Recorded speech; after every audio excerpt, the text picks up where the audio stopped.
नमस्कार दोस्तों। आज की कहानी है बहू की हैसियत।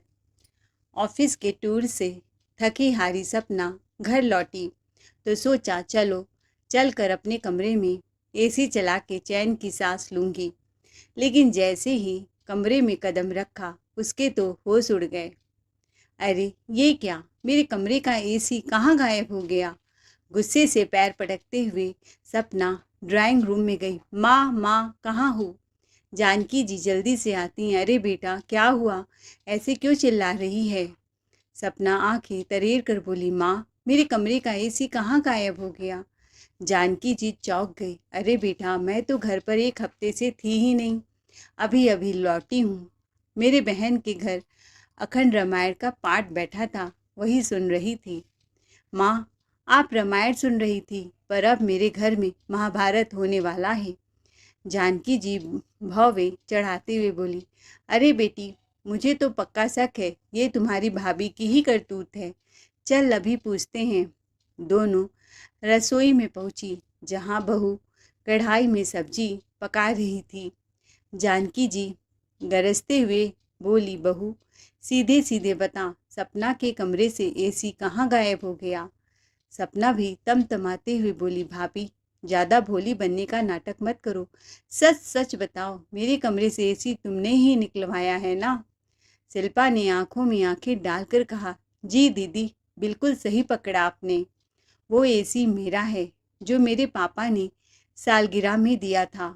और सच कहूँ तो आपको मेरे मायके की कोई चीज़ तो भाती ही नहीं, तो उनकी दी हुई चीज़ पर हक जमाने का शौक क्यों पाल रखा है। यह सुनकर गुस्से में लाल सपना ने हाथ उठाकर शिल्पा को मारने की कोशिश की। शिल्पा ने लपक कर उसका हाथ पकड़ लिया और पीछे से ऐसे मरोड़ा कि सपना की आंखों मानो बाहर आने को तैयार हो गई। सपना दर्द से चिल्लाई, माँ बुलाओ इसके बाप को अभी के अभी। जानकी जी ने ओठ भींच कर कहा, हाँ बेटी तो सही कह रही है, अब तो इसका हिसाब यही होगा। पूरी कहानी जानने के लिए वीडियो को अंत तक ज़रूर देखिए, असली धमाका तो अभी बाकी है। सुबह सुबह पवन बाथरूम से चिल्लाया, शिल्पा जरा मोटर चला दो, पानी की एक बूंद भी नहीं आ रही है, मुझे नहाना है। शिल्पा ने किचन से जवाब दिया, जी अभी करती हूँ। उधर ड्राइंग रूम में सपना, जो शिल्पा की ननंद है, ताना मारते हुए बोली, भाभी मुझे चाय दो, ऑफिस जल्दी जाना है। शिल्पा ने कहा, जी दीदी चाय बना दी है, टेबल पर रखी है। और भागती हुई वह मोटर चलाने चली गई। लेकिन तभी उसने देखा सपना की चाय बस 2 कदम की दूरी पर रखी थी, फिर भी वो उठाने की जहमत नहीं कर रही है। सपना ने मुंह बनाकर कहा, भाभी ये कोई तरीका है, चाय दूर रख कर भाग गई, मेरे हाथ में थमा देती। इतना सुनते ही जानकी जी भी आ धमकी, और हाँ मेरे भी हाथ में चाय के साथ साथ बिस्किट भी पकड़ा देना। उधर पवन बाथरूम से नहा कर निकला और ऊंची आवाज में बोला, मेरी सफ़ेद शर्ट नहीं मिल रही, कहाँ है। शिल्पा किचन से सब्जी चलाते हुए बोली, अरे आपकी शर्ट तो अलमारी में रखी है। पवन गुस्से से, नहीं दिख रही है, पता नहीं तुम सामान कहाँ ठूस देती हो। इतना सुनकर शिल्पा दौड़ते दौड़ते कमरे में आई और देखा पवन तो सफ़ेद शर्ट पहनकर तैयार खड़ा है। शिल्पा चिढ़ कर बोली, तो फिर मुझे क्यों परेशान कर रहे हो पवन, इस घर में कोई मुझे चैन से रहने देगा भी या नहीं। कोई अपने हाथ से चाय नहीं उठा सकता तो कोई पति के लिए 1 मिनट निकाल नहीं पाता। पवन हंसते हुए बोला, अरे बस इसीलिए बुलाया था कि 1 सेकंड अपनी पत्नी से बात करने का मौका तो मिले। ये सुनते ही शिल्पा शर्मा गई, हल्की मुस्कान के साथ पवन की बाहों में समा गई। तभी जानकी जी की तेज आवाज़ आई, बहुत हो गया रोमांस, अब कमरे से बाहर आओ, टंकी से पानी बह रहा है।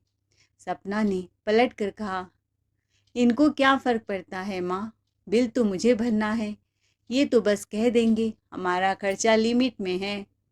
अपनी ननद और सास जानकी जी की ऊंची आवाज़ सुनकर शिल्पा पवन की बाहों से अलग हुई और सीधे आंगन की ओर भागी।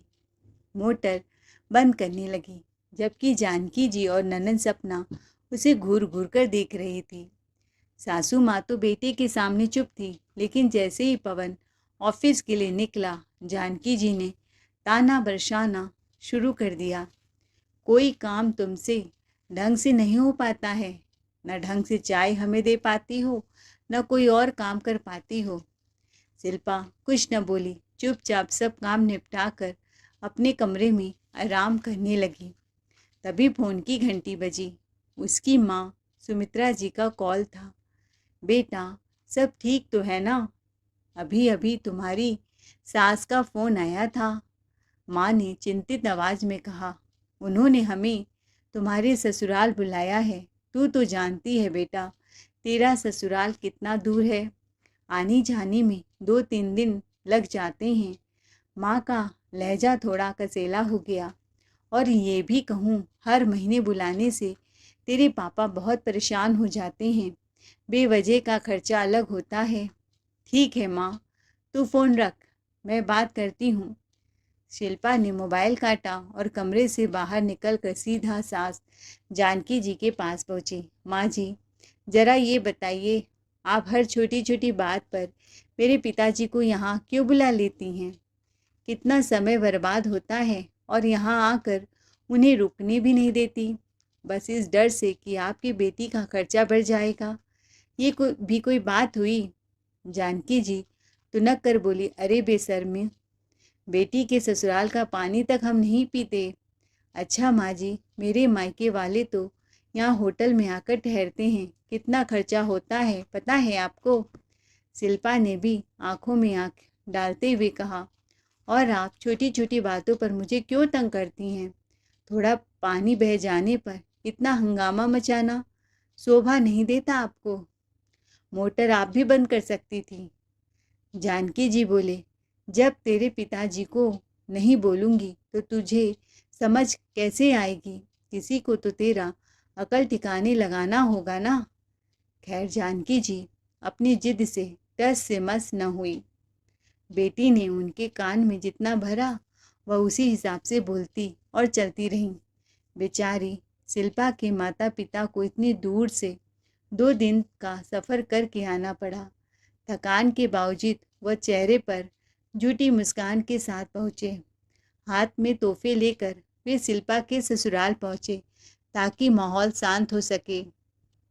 जानकी जी ने जमकर शिल्पा की कमी गिनाई। अंत में भारी मन से उन्होंने अपनी बेटी को समझाया, बेटा, ससुराल में काम संभल कर करना, किसी को शिकायत का जरा भी मौका मत देना। सास जो कहे, ननंद जो बोले और जमाई बाबू जैसे चाहें वैसे ही कर, ताकि बेकार के झगड़े से बची रहो। शिल्पा के पिता जाते जाते बेटी को एक नया माइक्रोवेव गिफ्ट कर गए। होली नज़दीक थी तो साथ में मिठाई के डिब्बे और घर के हर सदस्य के लिए कपड़े भी लाए। माइक्रोवेव सेट दिखते ही शिल्पा के चेहरे पर खुशी चमक उठी, लेकिन सपना का चेहरा कसेला हो गया। होठ सिकोड़ कर बोली, अंकल जी, जब देना था तो पहले बताते, मैं आपको अच्छा ब्रांड सजेस्ट कर देती। इससे तो बिजली का बिल आसमान छू जाएगा। और हमारे यहाँ कोई कुबेर का खजाना तो नहीं रखा ना, जो हर महीने इतना बिल भरे हम। एक पल रुक कर और भी चुपते लहजे में बोली, सस्ता सामान देने से पहले 100 बार सोचना चाहिए। शादी में भी आपने कितनी चीज़ें ऐसी रद्दी दी थी जो काम की नहीं थी। ये सुनकर शिल्पा का दिल भर आया, आंखें नम हो गई, मन ही मन बुदबुदाया, कितनी बदतमीज है दीदी, मेरे सामने मेरे पापा का अपमान कर रही हैं।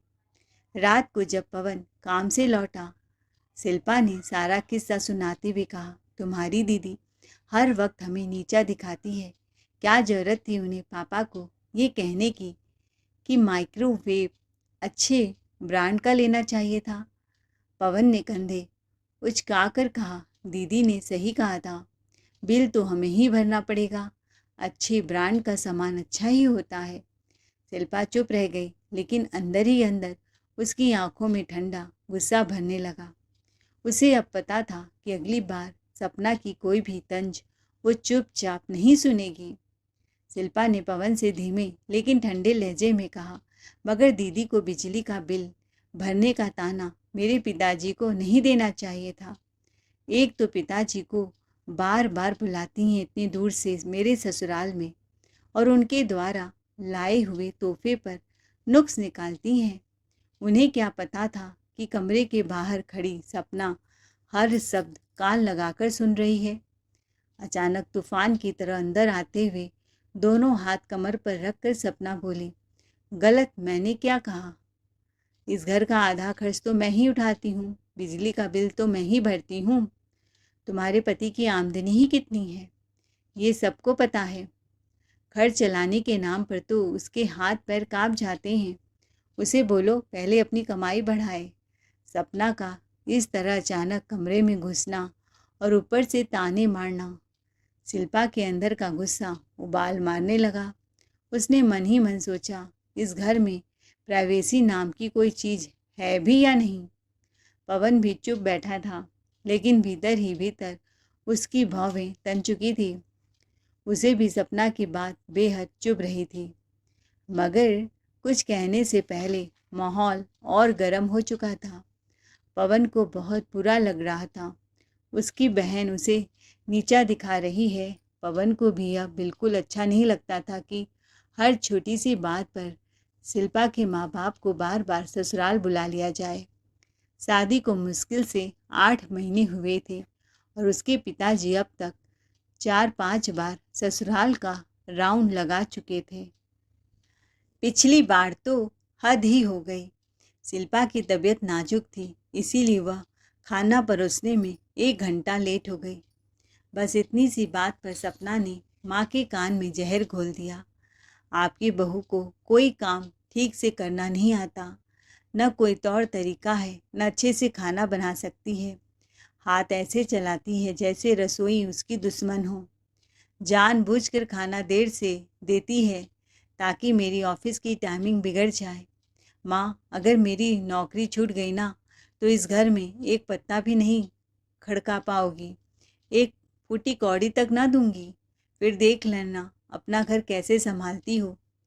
जानकी जी ने बिना कुछ सोचे समझे उसी वक्त फ़ोन मिलाकर शिल्पा के माँ बाप को बुला लिया, जैसे बहू ने कोई बहुत बड़ा अपराध कर दिया हो। जानकी जी ने लंबी आवाज़ लगाई, अरे बहू, क्या बात है? अब पिताजी चले गए तो खाना भी नसीब होगा या नहीं? शिल्पा अतीत से वर्तमान में आई। चलो खाना परोस दो। शिल्पा चुपचाप थाली लगाने लगी और डिनर सेट निकाल लाई, वही जो उसके पापा ने शादी में तोहफे में दिया था। इतने में सपना ने आंखें घुमाते हुए कहा, भाभी, ये डिनर सेट तो बड़ा हल्का फुल्का और सस्ता लग रहा है, ज़रूर आपके मायके से आया होगा। शिल्पा ने गहरी सांस लेकर कहा, हाँ दीदी, ये पापा ने ही शादी में गिफ्ट दिया था। आज पापा को नाश्ता देने के लिए यह डिनर सेट निकाला था। सपना ने ओठ सिकुड़ते हुए तंज कसा, देखो भाभी, मैं तो ऐसी सस्ती चीज़ें बिल्कुल पसंद नहीं करती। आप इसे अपने पास रखिए, और हमारे घर का स्टैंडर्ड क्या है आपको शायद पता नहीं। बात यहीं खत्म नहीं हुई। मुंह पर तो बुराई करती, लेकिन पीठ पीछे सपना को शिल्पा की हर चीज़ भा जाती। कभी उसकी साड़ी पहन लेती, कभी फ्रिज से उसका मनपसंद पकवान चुपके से निकाल लेती। यहाँ तक कि ड्रेसिंग टेबल से क्रीम, लिपस्टिक, हेयर पिन जो भी हाथ लगे बिना पूछे उठा लेती थी। अगर शिल्पा उनकी बात न माने या घर का बजट जरा सा भी बढ़ जाए तो जानकी जी तुरंत बात को तुल देकर शिल्पा के माँ बाप को ससुराल बुला लेती और जमकर उल्हाने सुनाती, आपकी बेटी ऐसी, आपकी बेटी वैसी। ये आदत ना शिल्पा को पसंद थी, ना ही पवन को, और न ही शिल्पा के माता पिता को। लेकिन पवन ज़्यादा कुछ कह नहीं पाता, क्योंकि जैसे ही वह मुँह खोलता, माँ बेटी दोनों मिलकर उसे ऐसे सुना देती कि वह चुप हो जाता। जितनी तेरी कमाई है उससे घर का खर्चा नहीं चलता, वे ताने कसते। मुँह खोलने से पहले अपनी कमाई बढ़ा ले पवन, औकात नहीं है घर चलाने की। शिल्पा की जिंदगी जैसे माँ बेटी के तानों से नरक जैसी हो गई थी। हर वक्त पीछे पड़ी रहना, बात बात पर कचोटना और आंखों से भी ताने बरसाना, ये दोनों की पुरानी आदत थी। शिल्पा तो मन ही मन घूट घूट कर जी रही थी, लेकिन चुप रहती, क्योंकि जानती थी कि यहाँ हर जवाब के बाद 100 ताने फ्री में मिलते हैं। फिर आया उनकी शादी का सालगिरह का दिन।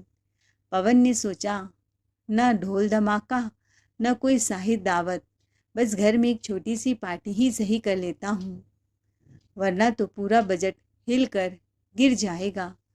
जानकी देवी ने मन ही मन ठान लिया था, देखते हैं अब की बार इसका बाप क्या लाता है। छोटे मोटे तोहफे से तो मैं खुश होने से रही। उन्होंने फ़ोन पर समधी समधन को आने का दावत दे दिया। लेकिन इस बार मामला पलट गया। शिल्पा के पिताजी रमन लाल जी ऐसा तोहफा उठा लाए कि जानकी देवी के ओठ सिल गए। तोहफा था एक बड़ी सी एसी। शिल्पा की आंखों में खुशी ऐसे छलक रही थी जैसे गर्मी में पहली ठंडी फुहार पड़ गई हो।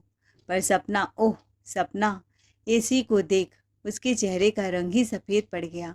आंखें चौड़ी, ओठ तिरछे और तन बदन में ऐसी आग लगी कि जैसे ज्वालामुखी जल रहा हो। जानकी देवी जलन भरी निगाहों से कभी शिल्पा को देखती तो कभी एसी को, क्योंकि आज तक उनके घर में एसी लगा नहीं था। शिल्पा के माता पिता के जाते ही सपना बड़ी बड़ी आँखें चौड़ी करते हुए बोली, वाह भाभी, बड़ा ठाठ हो गया, तेरे बाप ने तो एसी ठोक दिया। लेकिन जरा ये भी पूछ ले, उस ठंडी हवा के साथ आने वाले बिजली का बिल कौन भरेगा, या फिर वो भी हर महीने यहाँ आकर किस्त किस्त में भरेंगे। जानकी देवी ने भी बगल से तीर छोड़ा, हाँ हाँ, तोहफा देना आसान है, असली दम तो तब है जब उसका खर्च भी उठाया जाए। यह सुनते ही शिल्पा के चेहरे का रंग फीका पड़ गया। दिल में जैसे किसी ने सुइयां चुभो दी हो। वह सोचने लगी, नन्ही सपना को तो जैसे तमाशा करने की आदत हो गई है। पवन तो वैसे भी चुप बैठा रहा, क्योंकि उसे पता था कि एसी का बिल सच में जेब हिला देगा। तभी सपना कमर पर हाथ टिकाकर नखरे भरे अंदाज में बोली, देख भाभी, सीधी बात, अगर तू एसी का बिल भर सकती है तो बढ़िया, अपने कमरे में रख ले, वरना एसी का ठंडा हवा खाने का सपना छोड़ और इसे मेरे कमरे में लगने दे। आखिर मैं ही तो हूँ जो इस घर में दिन रात दूसरों के लिए खटती हूँ, पसीना बहाता हूँ, ऊपर से आधा खर्चा भी उठाती हूँ। मम्मी की दवाइयों का खर्च मेरे मत्थे ही आता है, तो मेरा हक बनता है कि मैं चैन से रात की नींद तो सोऊं। जानकी देवी ने भी आंख दबाकर हामी भरी, हाँ बहू, सपना सही कह रही है, मेहनत करने वालों को एसी की ठंडी हवा नसीब होनी चाहिए। शिल्पा बस चुपचाप उनकी नौटंकी को बर्दाश्त कर रही थी, पर उसके चेहरे पर उदासी साफ झलक रहा था। जानकी देवी हाथ हिलाते हुए बोली, अरे बहू, कौन सा तेरा एसी हमेशा के लिए ले गई है सपना, दिन में जाकर उसके कमरे में ठंडी हवा तुम भी खा लेना। शिल्पा ने सोचा, चलो दिन में ही सही, ठंडक तो मिलेगी। लेकिन शाम ढलते ढलते सपना ने चालाकी से इलेक्ट्रिशियन बुला लिया। कुछ ही देर में एसी उसके कमरे में फिट हो गया। ठंडी ठंडी हवा बहते ही जानकी देवी और सपना खिलखिलाकर हंसने लगी। जानकी देवी बोली, बेटी, अब तो मैं तेरे पास ही सोऊंगी, मेरा कमरा तो आग की तरह गर्म है। सपना खिलखिलाई, हाँ माँ, आज तो हमें एसी में चादर तान कर सोएंगे, रानी महारानियों की तरह। फिर दोनों ने शिल्पा के मुंह पर दरवाज़ा बंद कर दिया। शिल्पा पंखे के नीचे करवट बदलती रही, आंखों में आंसू लिए सोचती रही, मेरे पापा का तोहफा भी मुझसे छीन लिया गया और मैं यहाँ गर्मी में तप रही हूँ। पवन भी सब माजरा समझ रहा था, पर चुप ही रहा। अगले दिन जैसे ही सपना ऑफिस गई, शिल्पा ने झटपट सारा घर का काम निपटाया और सोचा, चलो आज तो ननंद जी के कमरे में जाकर एसी की हवा का मज़ा लूँगी, 2 घंटे चैन की नींद सोऊंगी। लेकिन जैसे ही कमरे में पहुंची, ये क्या, रिमोट कहाँ गया? उसने इधर उधर ढूंढा, लेकिन रिमोट गायब। शिल्पा के मन में बिजली सी कौंधी। ये तो पक्का ननन जी की सोची समझी चाल है। शिल्पा तुरंत सासू माँ से जाकर बोली, माँ जी, एसी का रिमोट तो दिख नहीं रहा।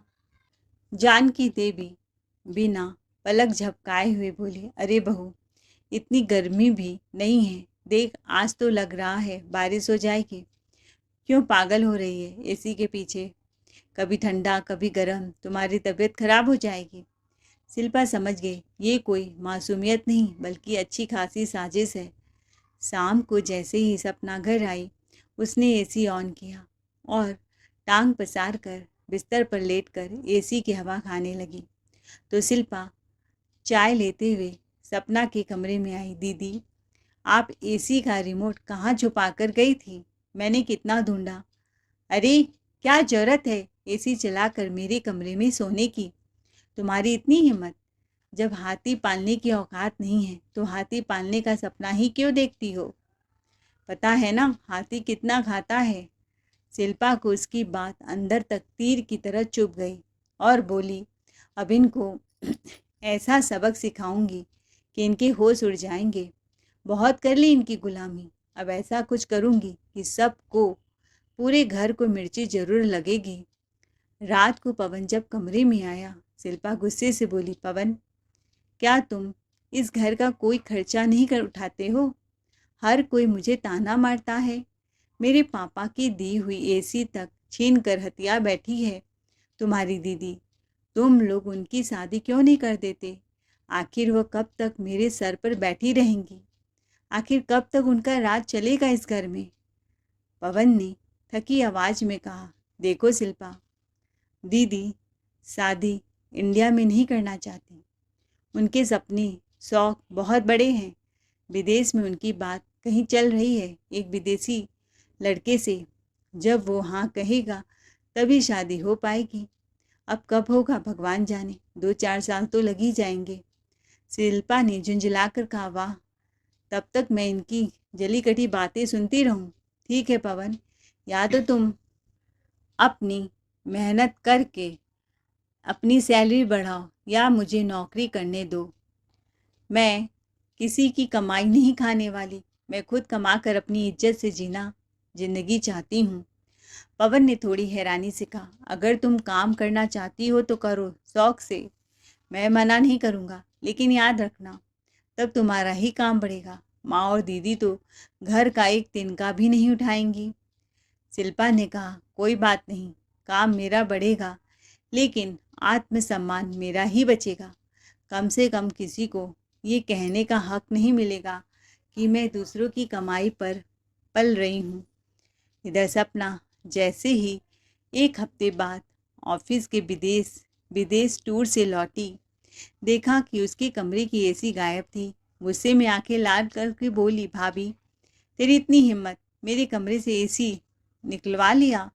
जैसे ही सपना ने शिल्पा पर हाथ उठाने की कोशिश की, शिल्पा ने उसके हाथ को मरोड़ कर रख दिया। शिल्पा ने सीना तान कर कहा, दीदी, ये एसी मेरे पापा का गिफ्ट था और गिफ्ट वहीं रहेगा जहाँ उसका असली हक है। अब ये मेरे कमरे में लगा है और मैं एसी की हवा खाऊंगी। सपना ने भड़क कर हाथ उठाया।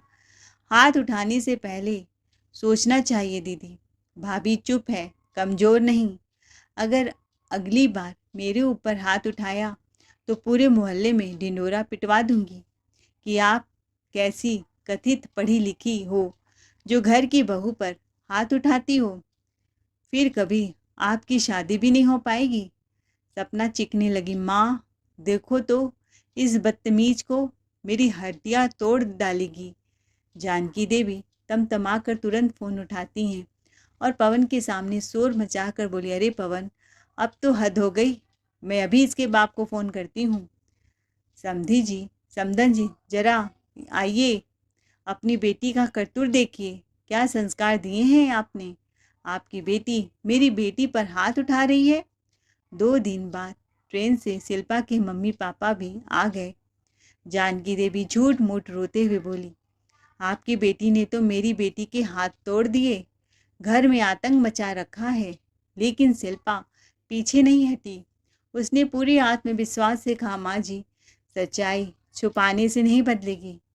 आपकी बेटी ने मुझ पर हाथ उठाया है, मैंने सिर्फ बचाव किया। और रही बात एसी की, तो ये मेरे पापा का गिफ्ट है जो मेरे कमरे में ही रहेगा, कोई भी छीन नहीं सकता। उसके पिता ने भी गुस्से में कहा, जानकी जी, मेरी बेटी को मजबूर मत करिए। अगर आज उसने जवाब दिया है तो ये उसकी हिम्मत है। बहू को दबाने का जमाना चला गया। पूरा घर सन्न रह गया। सपना और जानकी देवी के चेहरों पर जैसे किसी ने तमाचा मार दिया हो।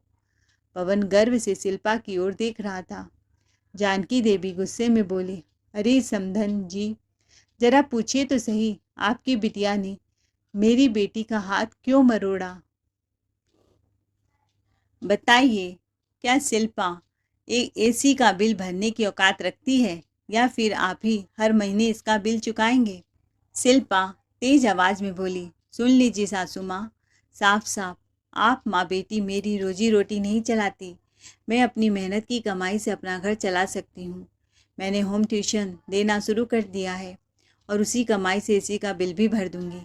आपको मेरे पिता की दी हुई चीज़ें चुभती हैं तो बेहतर होगा कि आप अपना नया एसी खुद खरीद लीजिए। सपना ताने भरे लफ्ज में बोली, ओहो, 2-4 बच्चों को पढ़ाकर तू क्या पहाड़ तोड़ लेगी? तेरी इतनी औकात है? और तेरा पति कमाता कितना है? पवन भी चुप न रहा। वह बोला, दीदी, अब मेरी सैलरी भी डबल हो। मैं और मेरी पत्नी मिलकर अपना खर्चा उठा लेंगे। हमें आपकी कमाई की एक पाई भी नहीं चाहिए। और धीरे धीरे शिल्पा की ट्यूशन का काम भी खूब चलेगा। रमन लाल जी गंभीर होकर बोले, देखिए बहन जी, आप हमें हर छोटी सी बात पर यहाँ बुलाएंगी तो हमारा भी खर्च बढ़ेगा। रही बात आपके घर के कलह की, तो ये आपस में ही सुलझाइए, वरना हम भी यहीं आपके शहर में पास में एक मकान खरीदने का सोच रहे हैं, ताकि बार बार हमें यहाँ आना न पड़े। और अगर मेरी बेटी को यहाँ सताया गया तो समझ लीजिए वो मेरे साथ ही रहेगी, मेरे घर में। पवन दृढ़ स्वर में बोला, हाँ माँ, मैं भी अपनी पत्नी के साथ वहीं रहूँगा जहाँ शिल्पा रहेगी। वैसे भी मैं तो दिन भर ऑफिस में ही रहता हूँ। आप चाहे तो अपनी बेटी के साथ इस घर में रह सकती हैं। सपना चिढ़कर, ऐसे कैसे तू शिल्पा के मायके रहने जा सकता है? मेरी शादी तो विदेश में पक्की हो चुकी है। मैं 6 महीने बाद वहीं शिफ्ट हो जाऊंगी। फिर माँ अकेली रह जाएंगी, ये तुम जानो दीदी। अगर माँ के साथ रहने का इतना शौक है तो माँ को भी ले जाओ, क्योंकि माँ तो हमेशा आपकी गलतियों में आपका साथ देती हैं। जानकी देवी अकड़ के साथ बोली, बेटे के रहते हुए बेटी की कमाई खाऊंगी? माँ, आज के ज़माने में यही तो चलता है। रमन लाल जी अपना अंतिम फैसला सुनाते हुए बोले, बस अब बहुत हो चुका। मेरा आखिरी फैसला यही है, मैं अपनी बेटी और दामाद को अपने घर ले जाऊंगा, वहीं चैन से रहूंगा। अब इस घर की कलह मुझे और नहीं झेलनी। रोज़ रोज़ मैं यहाँ नहीं आ सकता। अरे बताइए समधी जी, मेरे लिए तब खाना कौन बनाएगा? मुझे भूखा मारने की कसम खा रखी है। पवन तमतमाते हुए बोला, माँ, वैसे भी आपको मेरी पत्नी के हाथ का बना खाना कभी पसंद नहीं आता। शादी से पहले तो आप ही सब कुछ करती थी, तो अब भी कर लीजिए। यह सुनते ही जानकी जी का तो कलेजा मुंह को आ गया। उनके होश उड़ गए। हे भगवान, बेटा ये क्या बोल रहा है? क्या बहू के बाप ने तुम्हें भी बहका दिया? अरे ऐसा घर में थोड़े ना होता है। रमन लाल जी बोले, बहन जी, अगर मेरी बेटी से जरा से भी गलती हो तो आप हमें दिन रात फ़ोन करके बुला लेती हैं, पर मैं अब बार बार आने से रहा। हम लोग भी कोई मुफ्त की रसद नहीं है। जानकी जी हाथ जोड़ते हुए घबरा कर बोली, अरे अरे, माफ़ कर दो समधी जी, अब की बार भूल हो गई। आगे से मैं बहू की शिकायत जुबान पर नहीं लाऊंगी। बहू जा, डिनर की तैयारी कर। और हाँ, तुम्हारे मम्मी पापा अब इसी घर में रुकेंगे। आखिर दामाद का घर भी ससुराल जैसा ही होता है, फिर होटल का खर्चा क्यों करवाऊँ? अरे माँ, यह तुम क्या बकवास कर रही हो? सपना बोली। तू चुप कर, तू तो मुझे विदेश लेकर जाने वाली नहीं। अब अपना मुंह बंद कर, मेरा घर मुझे संभालने दे। और खबरदार मेरी बहू पर उंगली उठाई। सास के बदले हुए लहजे को सुनकर शिल्पा दंग रह गई। रमन लाल जी भी हल्की हल्की मुस्कान दबाए बैठे थे। उस दिन से जानकी जी की अकड़ हवा हो गई, क्योंकि उन्हें समझ आ गया था कि ज़्यादा सख्ती दिखाई तो बेटा बहू तो सामान समेट कर चल देंगे। अब न तो बहू के मायके वालों को फ़ोन करती और ना ही बहू पर ताने कसती और उनका सामान भी नहीं छीनती। कुछ महीने बाद सपना की भी शादी हो गई, तो अब वह शिल्पा आराम से अपने ससुराल में रह रही है। दोस्तों, आपको हमारी कहानी आज की कैसी लगी? कमेंट करके ज़रूर बताइए। कहानी अच्छी लगी हो तो चैनल को लाइक शेयर सब्सक्राइब ज़रूर करें। Thanks for watching ARK voice.